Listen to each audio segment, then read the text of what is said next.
اور ہم اپنے مالک کے یہاں پکڑے جائیں گے کہ تم 20ویں صدی میں کہاں مر گئے تھے کہ بگاڑ جب تمہارے سامنے ہوا تو تم نے اس کو درست کیوں نہیں کیا.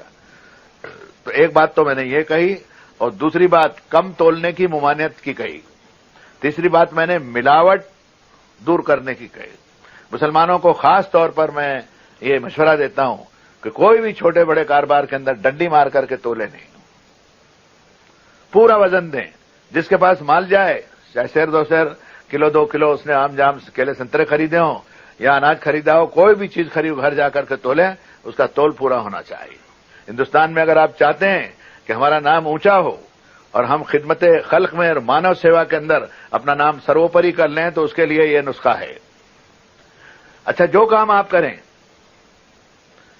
چاہے کپڑے سینے کا ہو، درزی کا ہو، دھوبی کا ہو، لوہار کا ہو، کام ٹھیک کریں. لوہار کے کام کے بارے میں قرآن مجید کے اندر کہا گیا حضرت سلیمان کو اور داؤد کو، جن کے ہاتھوں میں لوہا نرم تھا اور جو بھٹیاں لگاتے تھے اور جنہوں نے زنجیریں اور کوچ اور کنٹوپ اور بازو بند اور اس کا ایجاد دنیا کے اندر کیا کہ آدمی دوسرے کی لڑائی کے مار سے اپنے شریر کو بچا سکے. تو فرمایا قرآن مجید میں کہ قدر فی السرد انی بما تعملون بصیر، کہ داؤد اور سلیمان سن لو، کڑیاں جوڑنے میں اندازہ صحیح رکھنا کہ کوئی تم سے زنجیر کا کرتا خرید کر کے جائے اور جنگ میں وہ ہتھیار اس کے اندر گھس گیا تو اس کی تو موت واقع ہو گئی. پیسے تم کو دے کر کے کرتا اپنے بچاؤ کے لیے لے کے گیا تھا. اسی طرح کھانے پینے کی چیزیں، پہننے کی جو چیزیں ہیں، اس کے اندر کسی کے اندر کوئی درزی دھوبی اور کوئی جوتے سینے والا بھی اور کوئی کاروباری آدمی اور کوئی فیکٹری کا آدمی بے ایمانی نہ کرے. اگر یہ بے ایمانی کرے گا تو خدا کے یہاں مرنے کے بعد وہ پکڑا جائے گا. معاشرے کی اصلاح کے لیے، سماج کی اصلاح کے لیے مسلمانوں کو آگے آنا چاہیے. اسی طرح عورتوں کی جو زندگی ہے اس میں مرکزر دیکھا گیا کہ عورت کو پٹائی کریں گے، گالی دیں گے. اللہ کے رسول نے اس کو منع کیا. عورتوں کی عزت کرو، ان کا حق دو، تعلیم میں ان کا ساتھ لو. اس پر حضرت موسیٰ کے بارے میں جو قرآن مجید میں سورہ یونس میں ایک آیت آئی، اس کا ذکر کرتا ہوں کہ اوحینا الی موسیٰ واخیہ ان تبوأ لقومکما بمصر بیوتا وجعلوا بیوتکم قبلہ واقیموا الصلاۃ، کہ ہم نے موسیٰ اور ہارون کو یہ حکم دیا کہ برباد شدہ تمہاری جو قوم ہے اس کو بساؤ.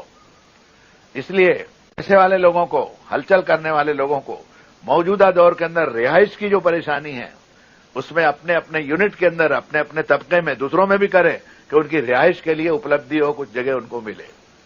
بڑی حد تک کام یہ حکومت کا ہے، لیکن سماج سوجار اور سوسائٹیاں اور خاندان اور طبقے اور برادریاں بھی اس کے اندر آئیں کہ ہم رہائش کے لیے جو مکانوں کی تنگی ہے اس میں کالونی کا انتظام کریں گے.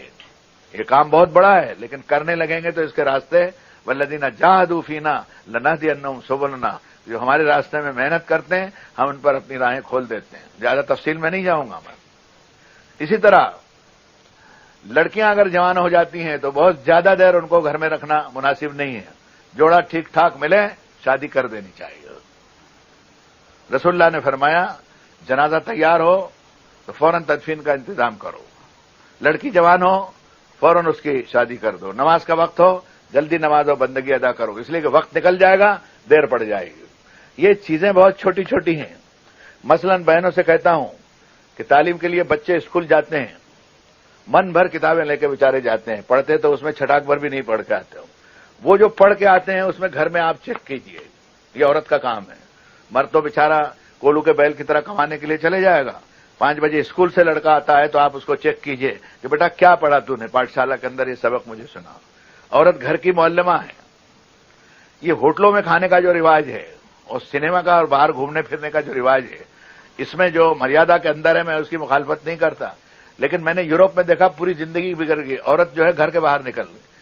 گھر والیوں کا ہے، گھر کے اوپر اس کا قبضہ ہونا چاہیے. جب عورت گھر سے باہر نکل گئی تو وہ گھر کس کا رہا؟ ہم نے یورپ میں دیکھا ہے کہ صبح اور شام سے جو دونوں گئے تو بس شام کو آ رہے ہیں، گھر بند ہے. بوڑھے جو ہیں، وہ بوڑھیاں جو ہیں، اس کو حکومت کے یہاں جا کر کے ان کے زندوں کے قید خانے کے اندر رکھ دیا، اور بچے جو ہیں وہ سرکاری کمیون کے اندر تعلیم پا رہے ہیں. یہ خاندانی زندگی نہیں ہے.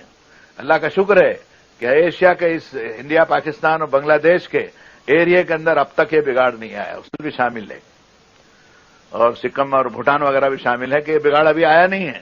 لیکن اگلا گرا اور پچھلا ہوشیار کے تحت کہتا ہوں کہ اگر یہ بگاڑ آئے گا اور شروعات اس کی ہو چکی ہے، آپ سنبھال نہیں سکیں گے، خاندانی نظام تتر بتر ہو جائے گا۔ اس لیے میں اپنی بہنوں سے کہتا ہوں، یہ دینی واز کہنے والوں کا بھی کام ہے۔ ہم نے تو اصل میں مذہب کو ناچ گانے کا سبب بنا لیا ہے، تو پھر تو کچھ کہنا ہی نہیں ہے۔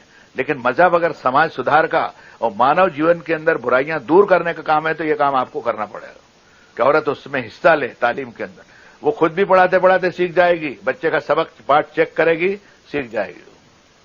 گھر کا ماحول بہنیں اس طرح کریں کہ شوہر کی جو کمائی ہے اس سے زیادہ خرچ کا بجٹ نہیں بنا۔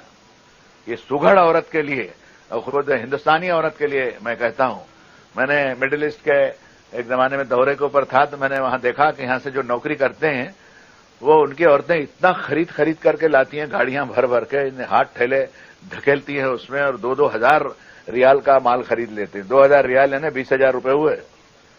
ہم نے تقریر میں منع کیا، ان کو خیال آیا، میں نے کہا آج یہ تمہاری تنخواہ مل رہی ہے، کل بوڑھے ہو جاؤ گے، بیمار ہو جاؤ گے اور ریٹائرڈ ہو جاؤ گے تو قدموا لانفسکم، قرآن نے کہا کہ اپنے لیے آگے بھیجو۔ آخرت بھی وہی ہے، مرنے کے بعد کی زندگیاں، کہ وہاں تقدموا لانفسکم من خیر تجدوہ عند اللہ، جو نیکی اور بھلائی اور اچھا کام کر کے بھیجو گے اللہ کے یہاں اس کو پاؤ گے۔ ویسے بڑھاپے کی منزل بھی آنے والی ہے، پیسہ بچا کر کے رکھے عورت۔